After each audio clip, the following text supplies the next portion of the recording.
Before time, before the loud horns outside of your city apartment, there is a void made of pure energy, or intelligence itself. The universe bloomed like a lotus flower from the unknown, built not by hands, but by light. And just like the universe, humans weren't created, they were delivered a parcel. If anything was ever created, it would imply separation, not oneness. Life is the vessel for the eternal witness. And so it begins again.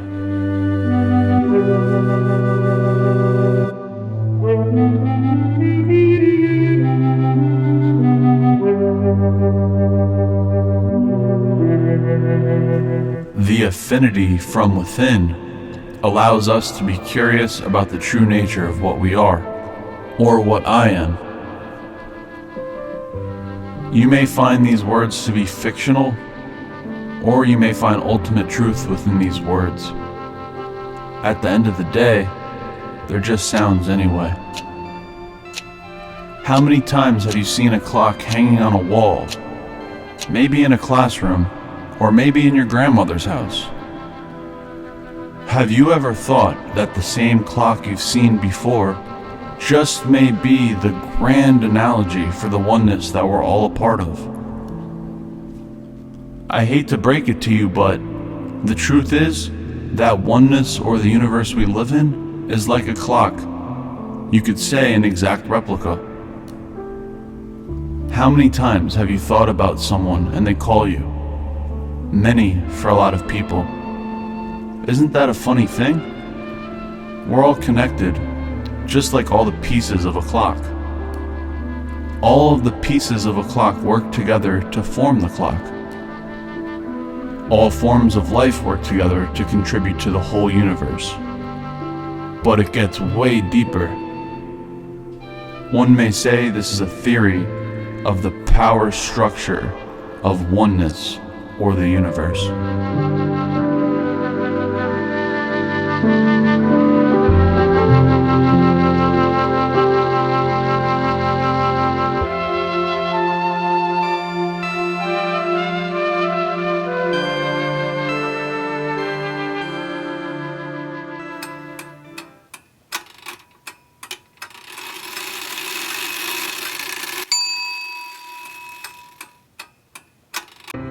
So let's dive right in, because I don't want to waste any time.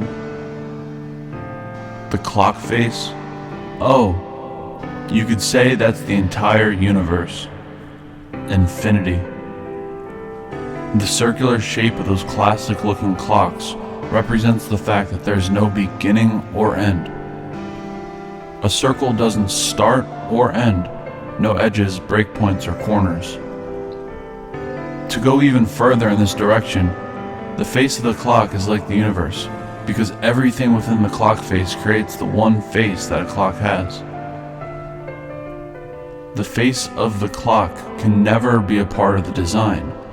It's merely the sum total of the different contributors, which in return gives you a clock face. The clock face does not exist without the different parts of the clock. Oneness works the same way within the universe.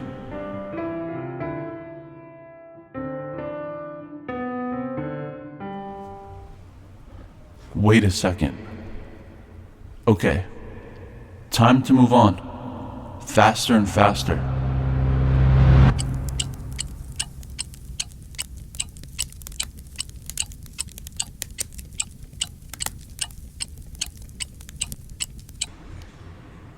The first thing a lot of people notice when looking at a clock are the hour markers. There are 12 numerical markings. The hour markers represent all life in the universe, from human life to the birds and even, any life form. I'll just say that. These are all vantage points, or some may also say points in space.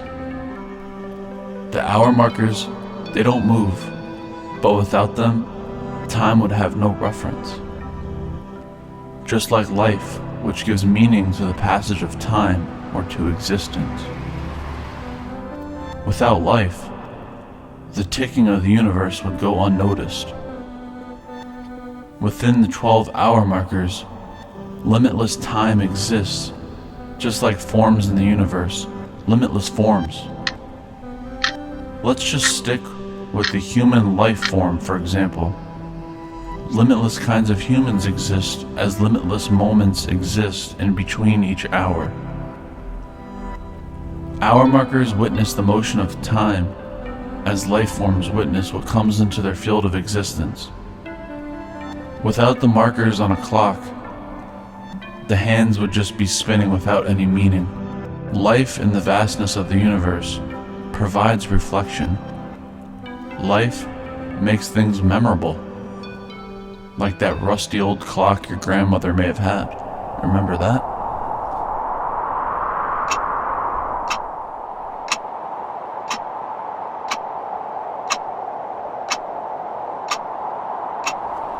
As you already know, a traditional clock has 3 hands, each moving at its own pace, each with its own purpose.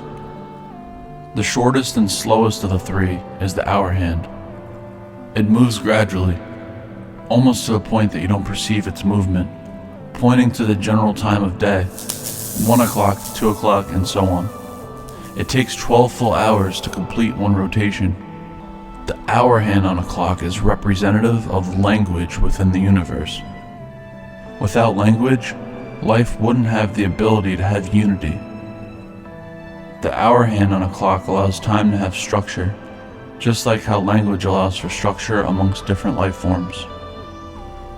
Without the hour hand, the other 2 hands on a clock would spin endlessly, with no point of reference to what time it is. Same thing with language, because without language, thoughts and emotions would have no common ground for expression, and there would be difficulty with understanding anything. Language marks life's current position. It creates unity, because language offers a shared system of symbols that life can use to be together. The hour hand is the language within the universe, because they both push something forward. As the hour hand is slowly pushing time forward, language is also pushing forward culture, understanding, and history. They actually reflect each other directly. The hour hand gives time within the void of the empty clock face, while language provides shape within the void of the universe.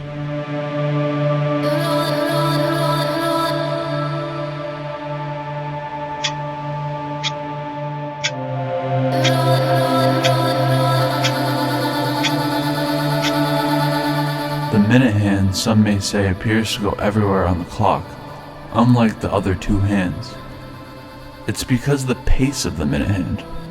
The hour hand is too slow to appear as if it's going everywhere, and the second hand goes so quick that it's barely noticeable most of the time.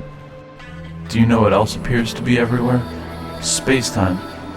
The easiest way for me to describe what space-time is within the universe or oneness goes like this. Original thought stems from space-time. Good luck creating an original thought without the existence of space-time. All of those original thoughts stem from this fabric of the universe that everything passes through, called space-time.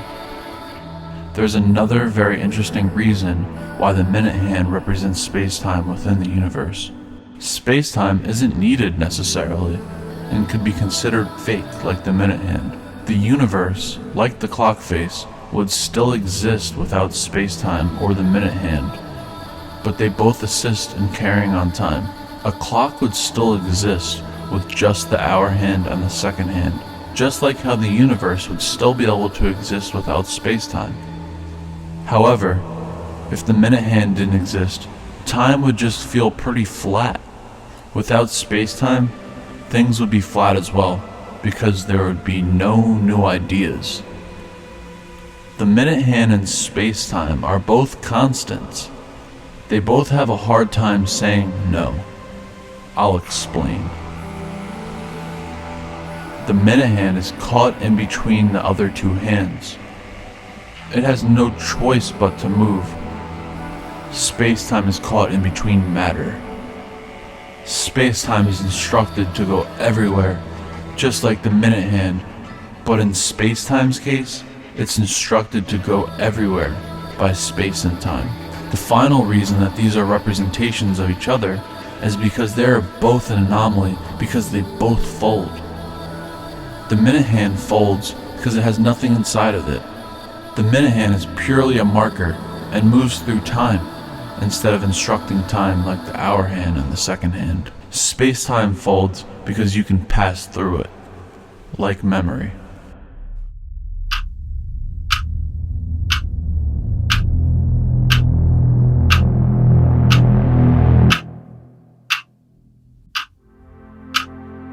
The second hand is considered to be the butterfly effect of the universe, and you could say the butterfly effect of love. Let's start with why the second hand is like the butterfly effect of love. The second hand of a clock is the initial hand that moves time forward. The seemingly small effect of the quick spinning second hand on a clock ultimately leads to long amounts of time that pass by. Within the universe, the butterfly effect of love takes place all of the time. What is the butterfly effect of love? It's a defined path that starts with wonder. Wonder is the initial ripple within stillness that goes on and on throughout time. It's called the butterfly effect of love because the butterfly effect takes place within the fabric of the universe. The fabric is made up of love. How is the fabric of the universe made up of love? Because love is in between thought and emotion, like the fabric of the universe. Thought is like space, and emotion is like time. What lies in between is love, which binds life together. Both the second hand and the butterfly effect of love are seemingly invisible as well. Sometimes the second hand can go unnoticed when looking at a clock, because 10 hours can go by, and you may not notice a single spin of the quick-moving second hand. When the butterfly effect of love occurs, you may not notice it because it doesn't take a lot in order for massive ripples to occur.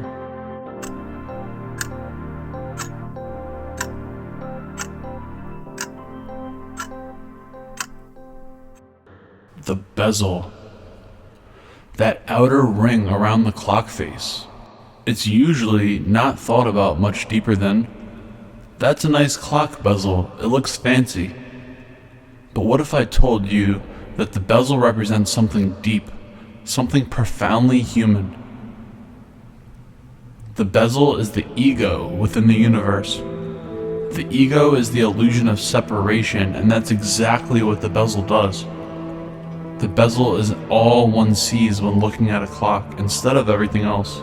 The bezel is saying, this is actually me, and everything else isn't.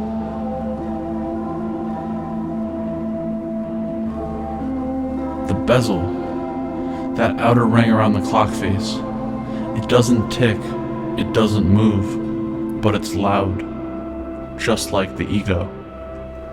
Not loud in sound, but loud in presence, loud in identity. Loud in the way that it interrupts the present. You ever notice how the bezel's often shiny, glossy, and decorative?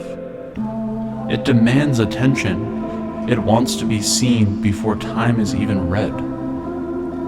That's the ego. It says, look at me before you look within. But more than anything else, they are both false identities. The bezel is not the clock, and the ego is not the self, but they'll convince you they are. They wear the costume of importance. The bezel says, I hold everything together. The ego says, without me, you'd be nothing. Despite all their noise, all their presence, all their false identity, the bezel and the ego don't need anything. They're already full of themselves. and believe they're separate from the other parts. They're self-contained illusions. No gears, no movement, no contribution. Yet they act like the centerpiece. With all of this being said, the ego and the clock bezel do share a common purpose. They actually serve a huge purpose. A clock would be nothing without the bezel, and the universe would be nothing without the ego. Of course, I'll explain. If a clock didn't have the bezel, there would be nothing to look at other than the time. In a sneaky way, the bezel-ego construct is how the universe can be one. Let's imagine that this separateness called ego didn't exist. The universe wouldn't be one if this was the case, because in order to experience oneness, you have to first experience a sense of separation. You would completely forget you exist if you were one all of the time. You wouldn't really exist if you were always one, because if you were always one, there would be no sense of ever being apart. Just about everything needs to have some separation.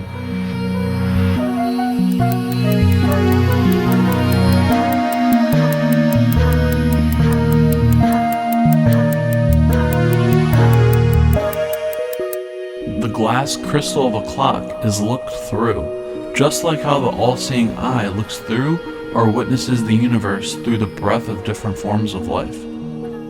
Breath is the source, and that's exactly where the witness of the universe is located. A clock without a glass crystal would have no protection.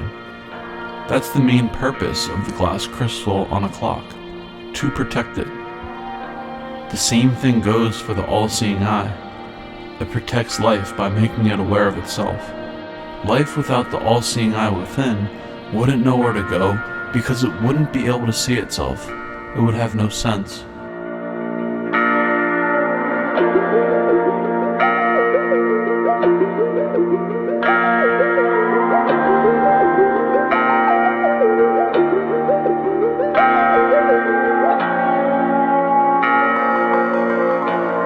The housing and casing of a clock represents the body of the universe. Body of the universe being nebulae. Nebulae make stars, which in return produces all of the different forms of life, from the exploding of stars. Looking at a clock, front-facing, the body's not always seen just like the stars.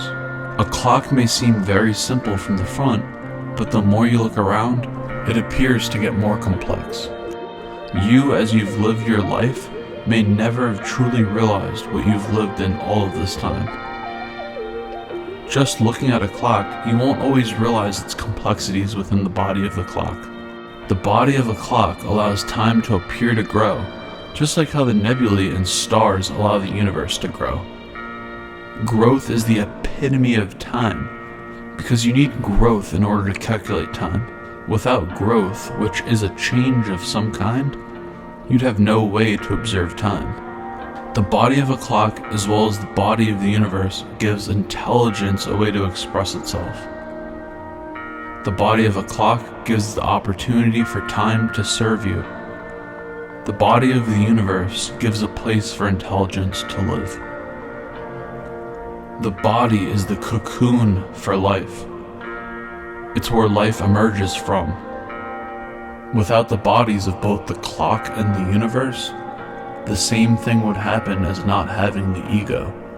The universe would never know itself because it would be in a constant state of oneness without any separation.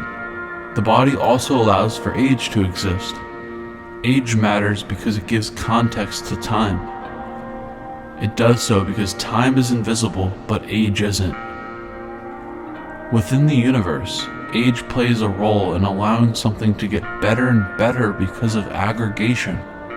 Like wine, as it ages, some would say it gets better and better. The universe wants to get better and better because of nature, also known as the power of the universe, which we'll get into shortly. Nature wants to get better and better because it exists. You may wonder, just because something exists, why would it want to get better? The reason is because there's no formula to success within the universe. Nature learns as it grows and ages. It learns from its mistakes, which are personal to each life form.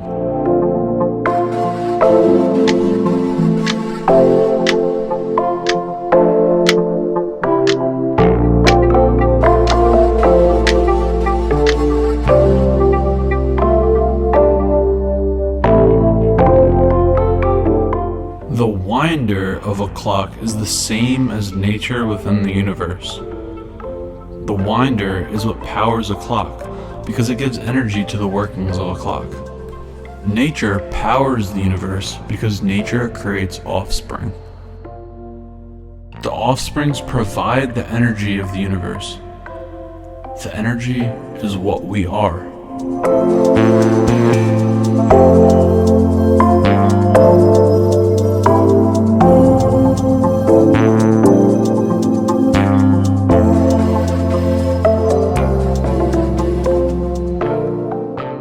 Now, Charlie Bird, for the book that you're about to write when you wake up, the title Last One is very fitting. The name Last One represents the final frontier of knowledge about the universe and oneness.